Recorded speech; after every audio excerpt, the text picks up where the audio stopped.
يأمر بالعدل والإحسان وإيتاء ذي القربى وينهى عن الفحشاء والمنكر والبغي يعظكم لعلكم تذكرون۔ بے شک اللہ آپ کو حکم کرتا ہے انصاف کرنے کا اور احسان کرنے کا اور قرابت داروں کا حق ادا کرنے کا، اور منع کرتا ہے آپ کو بے حیائی کے کاموں سے اور ناپسندیدہ کاموں سے اور بغاوت و سرکشی سے۔ تمہیں اس لیے واعظ کیا جاتا ہے کہ تاکہ تم نصیحت حاصل کر لو۔ قرآن مجید کی ایک آیت کریمہ میں نے آپ کے سامنے تلاوت کی، جس میں اللہ رب العالمین نے 3 کام کرنے کا حکم دیا اور 3 کام نہ کرنے کا حکم دیا۔ یہ جو 3 کام کرنے والے ہیں، سب سے پہلا کام انصاف کی فراہمی، دوسرا کام احسان کرنا اور احسان کو اپنانا، تیسرا کام قرابت داروں کا حق ادا کرنا۔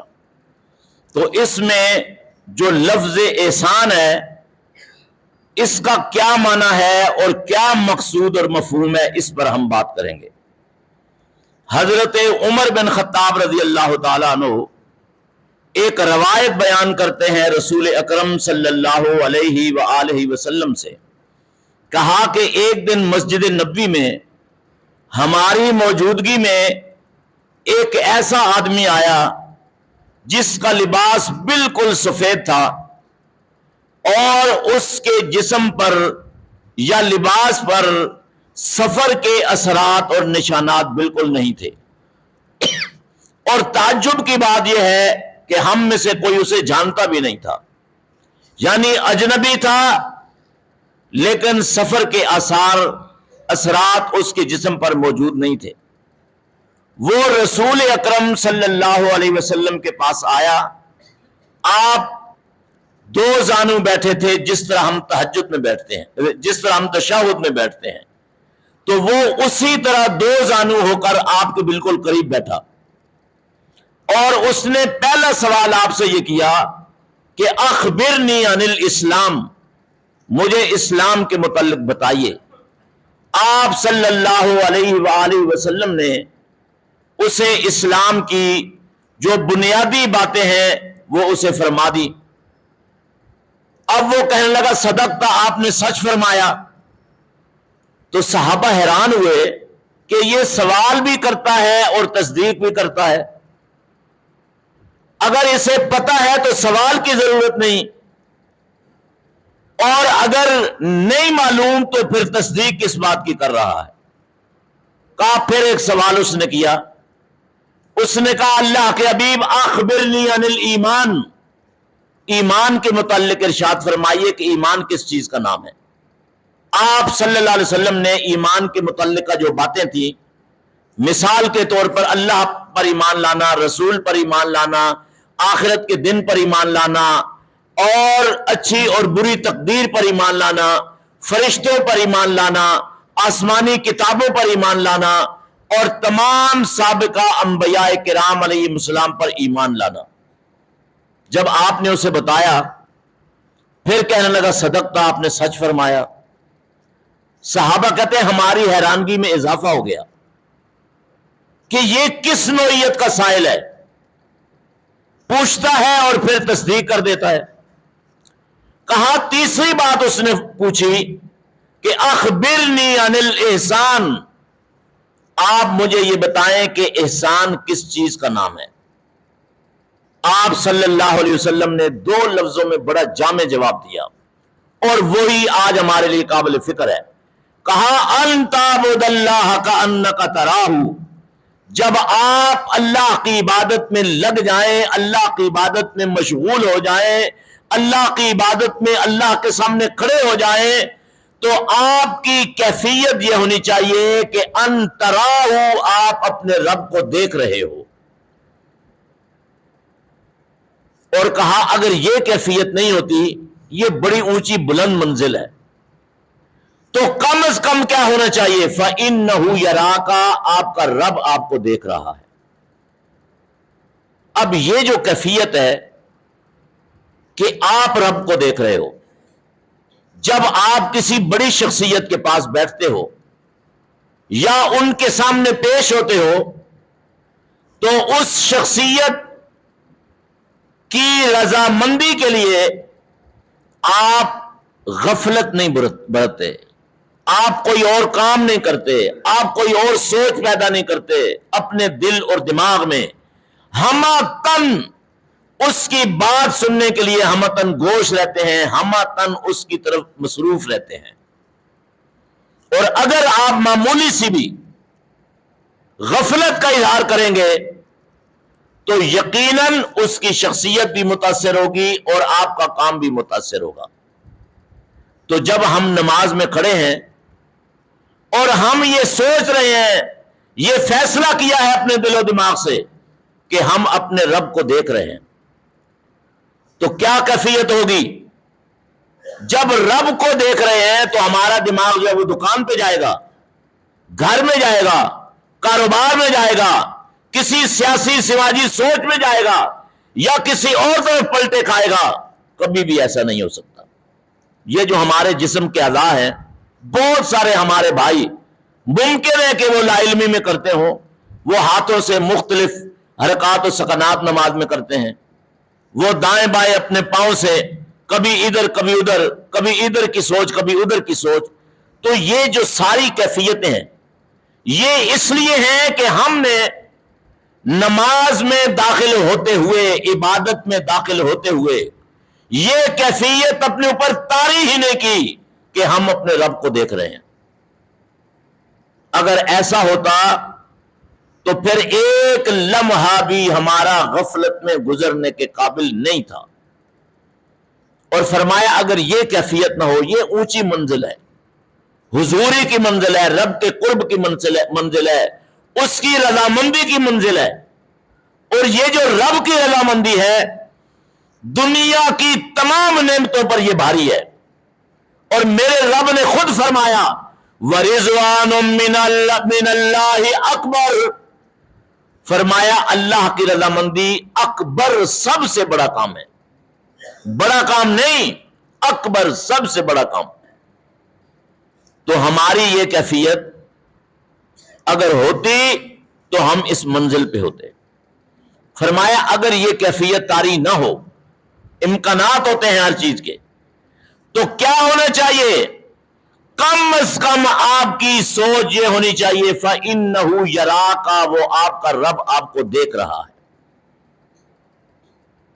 ہم جب یہ سوچتے ہیں کہ ہمیں کوئی دیکھ رہا ہے، اور آج کل دنیا میں ایک ٹرینڈ چلا ہوا ہے، جب آپ کسی بڑے شاپنگ مال میں جا رہے ہیں، بڑے دفتر میں جا رہے ہیں، جگہ جگہ بورڈ لگے ہوئے ہیں کہ کیمرے کی آنکھ آپ کو دیکھ رہی ہے، تو ہم بڑے محتاط چلتے ہیں، کوئی وائلنس نہیں کرتے، اور چور چوری کرتے ہوئے وہاں ڈرتا ہے کہ بھئی کیمرہ جو ہے وہ مجھے نوٹ کر لے گا اور پھر میں پکڑا جاؤں گا.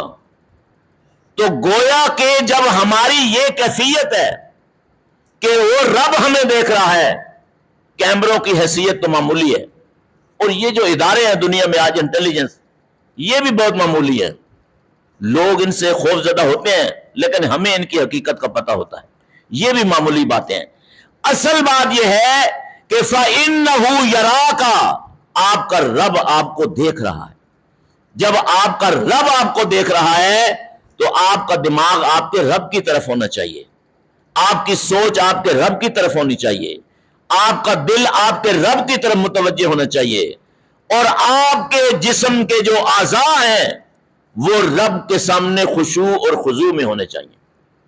اب یہ جو احسان ہے یہ 3 چیزوں پر مشتمل ہے. اس میں ایک سب سے پہلے دل آتا ہے، پھر اس میں زبان آتی ہے، پھر اس کے بعد جسم کے باقی اعضاء آتے ہیں. اب دل کی 5 کیفیات جو ہیں وہ اسے اس منزل پہ پہنچاتی ہیں انسان کو. 5 کیفیات. سب سے پہلی چیز نیت، کہ جب ہم عبادت کے لیے آ رہے ہیں، عبادت کر رہے ہیں. مثال کے طور پر روزہ ہے، آپ صلی اللہ علیہ وسلم نے فرمایا جس نے رات کو روزے کی نیت نہیں کی اس کا روزہ نہیں ہوگا. نماز کی بھی نیت ہے، لیکن یہ مسئلہ کہ نیت کیا ہے، کیا نیت زبان کا کام ہے یا دل کا کام ہے؟ جو بڑے بڑے فقہاء ہیں وہ یہ کہتے ہیں کہ امر قلبی، ارادہ اور نیت دونوں چیزیں یہ دل کا کام ہے، یہ زبان سے ادائیگی کا کام نہیں ہے. اب جب آپ مسجد میں آئے نماز ادا کرنے کے لیے اور آپ نے نیت کر لی، آپ نے ارادہ کیا، اب اس ارادے کے بعد آپ نے باقی کام چھوڑ دیے. مثلا ہم ارادہ کرتے ہیں فلاں جگہ ہم نے جانا ہے، ہر چیز کو ہم ختم کر دیتے ہیں، بقیہ مصروفیات. فلاں کام کرنا ہے، باقی کاموں کو ہم پیچھے کر دیتے ہیں، پینڈنگ میں ڈال دیتے ہیں. تو پہلی چیز نیت، ارادہ. اور اگر آپ بغیر ارادے کریں گے تو یہ تو عادت ہوگی. ایک ہمیں عادت ہے 30 سال سے نماز پڑھنے کی، ہم عادت پوری کر رہے ہیں. لیکن یہ جو بندگی کا مقام حاصل کرے گی عبادت، یا عبادت کا مقام حاصل کرے گی، یا رب کی خوشنودی کے لیے وقف ہونے کا مقام حاصل کرے گی، یہ بغیر ارادے کے نہیں ہو سکتا. دوسری چیز اخلاص کا ہونا.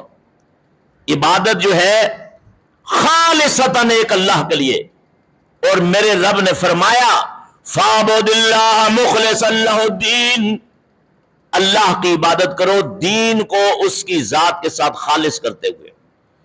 یعنی عبادت کے اندر اس قدر خلوص ہو کہ کوئی اور اس میں شریک نہ ہو سکے، کسی اور کی شرکت کا ایک وہم و گمان بھی آپ کے اندر نہیں ہونا چاہیے، تب یہ عبادت قابل قبول ہوگی. تیسری چیز سچائی. عبادت مبنی بر سچائی ہونی چاہیے.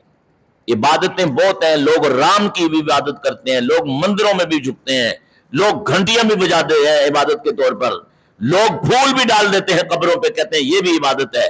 یہ ساری چیزیں، مگر اصل عبادت کیا ہے؟ سچائی کی. اور اصل عبادت سچائی کی کون سی ہوگی؟ وہ اللہ کی عبادت ہوگی.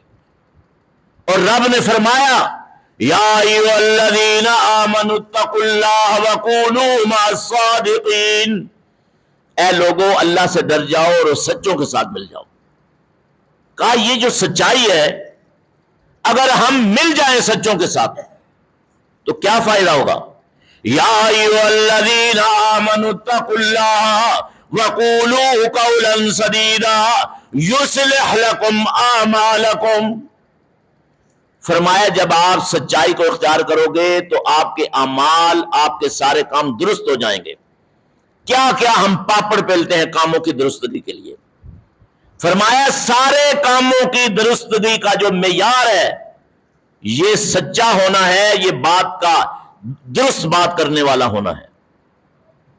اور چوتھی بات اللہ کی طرف رجوع، انابت، اللہ کی قربت، کہ ہم نماز میں کھڑے ہیں، ہم اللہ کے قریب ہیں، ہم زکوٰۃ دے رہے ہیں، کوئی ہم دکھاوا نہیں کر رہے، ہم صدقہ و خیرات دے رہے ہیں تو دکھاوا کرنے کے لیے نہیں، فوٹو بنوانے کے لیے نہیں. آج کل تو بڑی بڑی ویڈیوز بنتی ہیں، بڑے بڑے اخبارات میں آتا ہے، چینل تبصرہ کرتے ہیں فلاں فلاں یہ کر رہا ہے.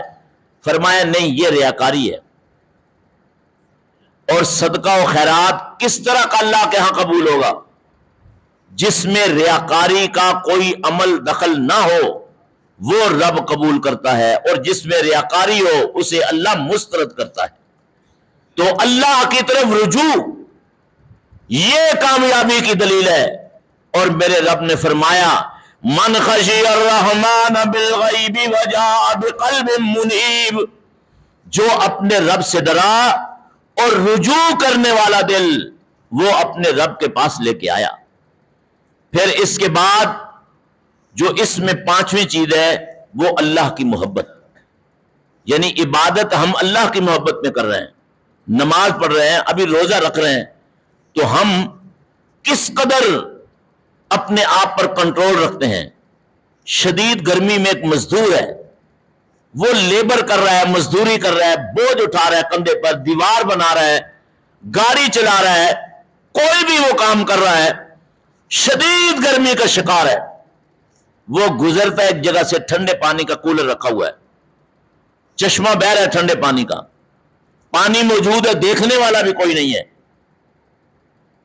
وہ پانی کے قریب نہیں جاتا، حالانکہ بے چین ہے، بے بس ہے، اور اس کا جسم بڑا مضطرب ہے، اور وہ پانی مانگ رہا ہے.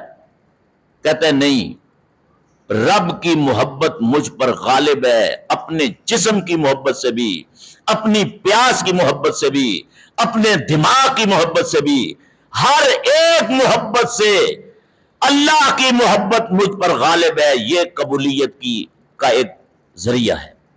اور میرے رب نے فرمایا وَمِنَ النَّاسِ مَن يَتَّخِذُ مِن دُونِ اللَّهِ أَندَادًا يُحِبُّونَهُمْ كَحُبِّ اللَّهِ وَالَّذِينَ آمَنُوا أَشَدُّ حُبًّا لِلَّهِ. فرمایا جنہوں نے اللہ کے شریک بنا رکھے ہیں وہ ان کی محبت سے بڑے سرشار ہیں. آپ دیکھیں گے کہ بہت سے لوگوں کو میں جانتا ہوں، قربانی کا موقع ہے، کہتے ہیں پیسے ہی نہیں ہیں، ہم غریب ہیں، لیکن وہ 11ویں جب آ جائے تو جناب وہ گائے لا کر کھڑی کر دیتے ہیں، کہتے ہیں وہ پیر صاحب کو راضی کرنا ہے. یعنی اس قدر وہ غیر اللہ کی محبت میں مگر ہیں. فرمایا یہ جس طرح یہ کر رہے ہیں، اس سے زیادہ اہل ایمان اپنے رب کی محبت کے اندر گھرے ہوئے ہیں، اللہ کی محبت کو دل و دماغ میں، جسم کے انگ انگ میں وہ بسائے ہوئے ہیں، اور ان کی ہر عبادت جو ہے وہ اللہ کی محبت میں انجام پاتی ہے. یہ 5 چیزیں یہ دل کا کام ہے، اور دل سردار ہے. اور اتنی ہی چیزیں اللہ رب العالمین نے زبان کی بتائیں کہ زبان جب ہم عبادت کرتے ہیں تو سب سے پہلے اللہ کی توحید کی گواہی اور نبی کی رسالت کی اور ختم نبوت کی گواہی دینا ضروری ہے. اس کے بغیر کوئی عبادت ہی قابل قبول نہیں ہے. آپ کا مؤذن ہر مرتبہ جب اذان دیتا ہے تو ہر مرتبہ وہ اللہ کی توحید کی گواہی دیتا ہے اور نبی کی رسالت کی اور شہادت کی گواہی دیتا ہے. جب تکبیر کہتا ہے، تکبیر کہنے والا نماز کھڑی ہو رہی ہے، ہر تکبیر میں وہ اللہ کی توحید کی گواہی دے رہا ہے اور نبی کی رسالت اور نبوت کی شہادت کی گواہی دے رہا ہے. فرمایا اس کے بعد اللہ کا ذکر، یعنی ایک آدمی نماز پڑھ رہا ہے، وہ ذکر ہی نہیں کر رہا، کیا نماز پڑھ رہا ہے، وہ کھڑا ہے. فرمایا نہیں، کیا کام ہے مومن کا؟ یا ایھا الذین آمنوا اذکروا اللہ ذکرا کثیرا، اے اللہ کے بندو کثرت کے ساتھ اللہ کا ذکر کرو. اور جب آپ نماز میں کھڑے ہوتے ہیں تو آپ تعوذ، تسمیہ، ثنا، دعا استفتاح کے بعد سورہ فاتحہ پڑھتے ہیں. تو رب العالمین کیا کہتا ہے؟ کہا میرا بندہ جب کہتا ہے الحمدللہ رب العالمین، رب کہتا ہے حمدنی عبدی، میرے بندے نے میری تعریف بیان کی ہے، میری حمد بیان کی ہے، یعنی میری حمد کا اس نے ذکر کیا ہے. فرمایا اب وہ کہتا ہے الرحمن الرحیم، رب کہتا ہے مجدنی عبدی، میرے بندے نے میری بزرگی بیان کی ہے. وہ کہتا ہے مالک یوم الدین، رب کہتا ہے اسنا علی عبدی، میرے بندے نے تعریف کی ہے، مجھے اس نے قیامت کے دن کا مالک مان لیا ہے. اور ان 3 باتوں کے بعد جب وہ کہتا ہے بندہ ایاک نعبد و ایاک نستعین، اے اللہ ہم آپ کی عبادت کرتے ہیں اور آپ سے مدد مانگتے ہیں. یہ جملہ بعض لوگوں نے سیاسی بنا لیا ہے، ہم اس پر ابھی بات نہیں کر رہے، لیکن وہ حقیقت سے غافل ہیں. رب یہ کہتا ہے کہ جب میرے بندے نے یہ کہہ دیا، کہا یہ میرے اور میرے بندے کے درمیان تقسیم ہے. کہا اب میرا بندہ جو مجھ سے مانگے گا میں اس کو دوں گا. یہاں پر ایک بات بڑی قابل فکر ہے کہ جب ہمارے بعض دوست کہتے ہیں جناب سورہ فاتحہ پڑھنے کی ضرورت ہی نہیں ہے نماز میں، امام ہی کافی ہے، امام اس کا وکیل ہے، تو یہ بتائیں کہ وہ ذکر کیا کر رہا ہے پیچھے کھڑا ہوا بندہ، کیا نماز پڑھ رہا ہے؟ اگر یہ وکیل ہی کافی ہے تو یہ پھر باقی کاموں میں بھی وکالت کر لے، مسجد میں آنے کی ضرورت ہی نہیں ہے، مسجدیں بنانے کی ضرورت ہی نہیں ہے۔ اور چلو اس کو تو آپ چھوڑ دیں، اب یہ جو نمازیں ہیں فرض نمازیں، جو نوافل ہیں اس کا بھی یہی حال ہے۔ سب سے اہم نماز جو آپ اپنے پیاروں کو مرنے کے بعد رخصت کرتے ہوئے ادا کرتے ہیں، نماز جنازہ۔ اس نماز جنازہ میں فقہا حنفی فقہ میں نہ امام پڑھ رہا ہے اور نہ مقتدی پڑھ رہا ہے۔ بھئی آپ کیا کر رہے ہو؟ اس کے ساتھ کیا سلوک کر رہے ہو جسے آپ نے بھیجنا ہے آگے، رب کے سپرد کرنا ہے؟ نہ امام نے سورہ فاتحہ پڑھی اور نہ مقتدی نے پڑھی، اس نے کوئی ذکر ہی نہیں کیا، تو کیا جنازہ ہوا 1 منٹ کا اور آدھے منٹ کا؟ تو بہرحال سب سے اہم چیز کثرت کے ساتھ اللہ کا ذکر کرنا، اور یہ جو کثرت کے ساتھ اللہ کا ذکر ہے، دو بہت بڑی باتیں، دو بہت بڑے اس کے نتائج ہیں۔ ایک تو یہ ہے کہ کامیابی ملتی ہے، ہم کامیابیوں کے لیے دو فکروں کا شکار ہوتے ہیں، پتہ نہیں کامیابی ملے گی یا نہیں ملے گی۔ فرمایا آپ نے اللہ کا ذکر کیا، وَاذْكُرُوا اللَّهَ كَثِيرًا لَعَلَّكُمْ تُفْلِحُونَ، آپ کامیاب ہو جاؤ گے۔ دوسری بات یہ ہے کہ یہ جو انسانی اعضاء ہیں جسم کے، ان کا جو سردار ہے، ان کو جو گائیڈ لائن دیتا ہے، ان کو جو چلاتا ہے، وہ دل ہے۔ اس دل کا اطمینان مطمئن زندگی کے لیے انتہائی ضروری ہے۔ تو میرے رب نے فرمایا الا بذکر اللہ تطمئن القلوب، اگر آپ دلوں کا اطمینان چاہتے ہو، یہ مال میں نہیں ہے، یہ دولت میں نہیں ہے، یہ اسٹیٹس میں نہیں ہے، یہ حسب نسب میں نہیں ہے، یہ اقتدار و اختیار میں نہیں ہے، کسی بڑے چھوٹے عہدے میں نہیں ہے، یہ دلوں کا اطمینان اللہ کے ذکر میں ہے۔ اور فرمایا اس کے بعد پھر دعا، جب آپ نماز پڑھ رہے ہو تو آپ دعا مانگ رہے ہو، اللہ سے دعائیں مانگ رہے ہو۔ قیام میں بھی، تشہد میں آپ کیا پڑھتے ہو؟ ربنا آتنا فی الدنیا، اللہم انا نعوذ بک من الفقر والکفر ونعوذ بک من فتنۃ المسیح الدجال، اور بہت ساری دعائیں۔ تو یہ دعا کا ہونا بھی ضروری ہے۔ اور ایک بندہ اگر دعا نہیں پڑھتا تو اللہ کے ہاں وہ متکبر لکھا جاتا ہے۔ اور میرے رب نے فرمایا وَقَالَ رَبُّكُمُ ادْعُونِي أَسْتَجِبْ لَكُمْ إِنَّ الَّذِينَ يَسْتَكْبِرُونَ عَنْ عِبَادَتِي سَيَدْخُلُونَ جَهَنَّمَ دَاخِرِينَ۔ آپ کا رب کہتا ہے کہ دعا کرو، رب کو پکارو۔ دعا کا معنی کیا ہے؟ بلانا، پکارنا، مانگنا۔ فرمایا جو بندے دعا نہیں کرتے وہ تکبر کا اظہار کرتے ہیں، اور میں ان کو ذلیل کر کے جہنم میں داخل کر دوں گا۔ پھر اس کے بعد ہے تبلیغ، یعنی جو کام ہم کر رہے ہیں، پہلے ہم ماڈل بنیں گے، کام کریں گے، پھر ہم تبلیغ کریں گے اپنی اولاد کو۔ بہت سارے ہمارے ہاں لوگ اولاد کو کہتے ہیں کہ آپ نماز پڑھو، آپ قرآن پڑھو، آپ یہ کرو، خود وہ کچھ نہیں کر رہے۔ اور ان بہت سارے لوگ درجنوں مہینے میں ہمارے پاس آتے ہیں مختلف اوقات میں کہ جناب دعا کریں ہماری اولاد نمازی نہیں پڑھ رہی۔ تو بہت سے علماء کہتے ہیں ٹھیک ہے جی دعا کریں۔ میں یہ سوال کرتا ہوں کہ آپ کتنی پڑھ رہے ہو دن میں؟ آپ کتنے نمازی ہو؟ آپ کی اولاد وہ آپ کے لیکچر کو نہیں سن رہی، وہ آپ کے عمل کو فالو کر رہی ہے، آپ کے کردار کو فالو کر رہی ہے۔ آپ اپنے آپ کو پہلے ٹھیک کرو، پھر اولاد ٹھیک ہو جائے گی۔ تو دعا کرنا، پھر تبلیغ، یہ ہے تبلیغ کا یہ طریقہ ہے۔ آپ عمل کریں پھر دوسروں کو دعوت دیں، پھر آخری چیز ہے تعلیم۔ اب جو انسانی اعضاء ہیں، ان اعضاء کی حضوری، ان اعضاء کا خشوع اور خضوع یہ ضروری ہے عبادت میں۔ مثال کے طور پر یہ ہاتھ ہیں، تو انہوں نے بھی جواب دینا ہے.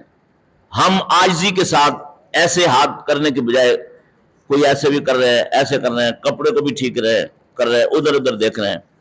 اسی طرح ہمارے ملک میں کم ہے، عربوں میں آپ جائیں گے تو وہ ادھر ادھر یوں بھی دیکھ رہے ہیں آنکھوں سے، اور وہ ہاتھوں سے موبائل نکال کے اس کو بند بھی کر رہے ہیں، کھول بھی رہے ہیں، بلکہ میسج بھی پڑھ لیتے ہیں. وہ نماز عبادت نہیں ہے، وہ تو ایک عادت ان کی بنی ہوئی ہے. اسی طرح دل، نماز میں ہم ہیں، دل کہاں ہے کہ میں دکان کھلی چھوڑ آیا ہوں یا بند کر کے آیا ہوں. میں جو ادھار کا رجسٹر ہے، ابھی خیر یہ سسٹم تو ختم ہو گیا، کمپیوٹر ہے، وہ میں نے کدھر کیا، فلاں چیز میں نے کہاں رکھی، سواری میں نے باہر کھڑی کی، میں بائک میں آیا، گاڑی میں آیا، چابی ادھر ہی چھوڑ دی، یہ میرے جیب میں، وہ ایسے ٹٹول رہے ہیں. تو یہ ساری چیزیں غفلت پیدا کرنے والی ہیں. ان ساری چیزوں سے جواب لیا جائے گا.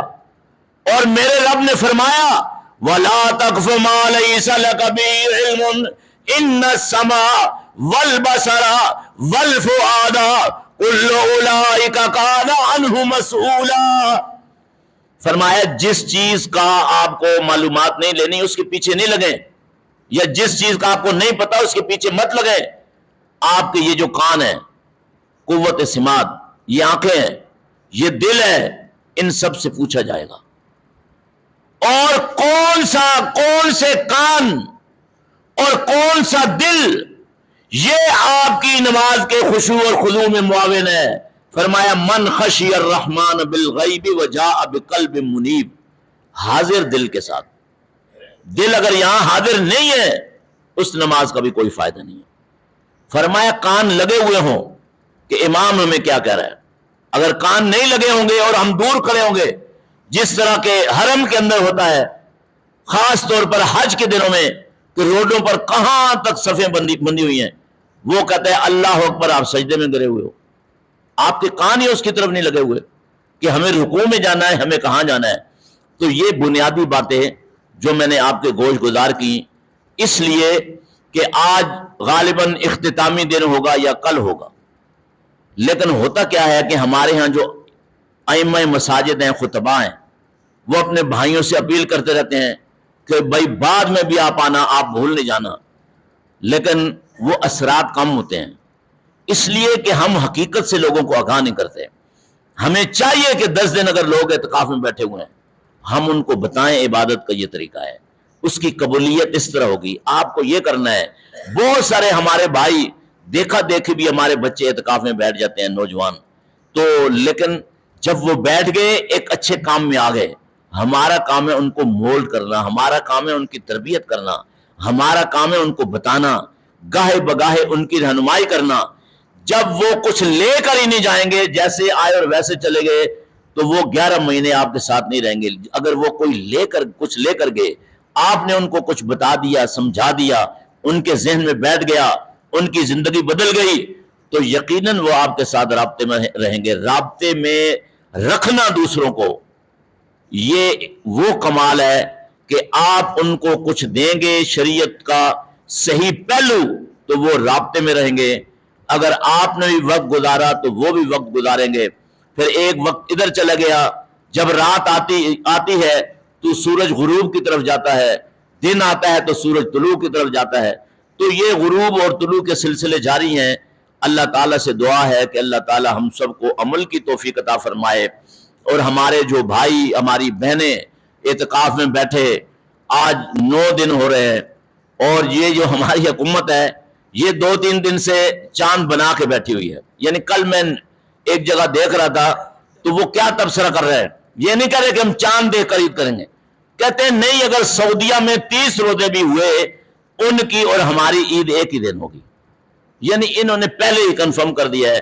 خیر یہ ایک سرکاری معاملہ ہے ان کا، البتہ کل کا دن آپ کو مل جائے یا نہ ملے، آج اس بات کا آپ عہد کر کے جائیں کہ جو ہم نے کیا عبادت اللہ کی، اس کی رضامندی کے لیے کی، اور ہم کوشش کریں گے کہ بقیہ 11 مہینوں میں ہماری ہر نماز جماعت کے ساتھ ہو، ہمارے کام وقت پر طے پائیں، اور دین کے کاموں کو ہم دنیا کے تمام امور اور کاموں پر ترجیح دے دیں، اللہ تعالیٰ سے دعا ہے کہ اللہ ہمیں عمل کی توفیق عطا فرمائے۔ اقول قولی ھذا واستغفر اللہ لی ولکم اجمعین۔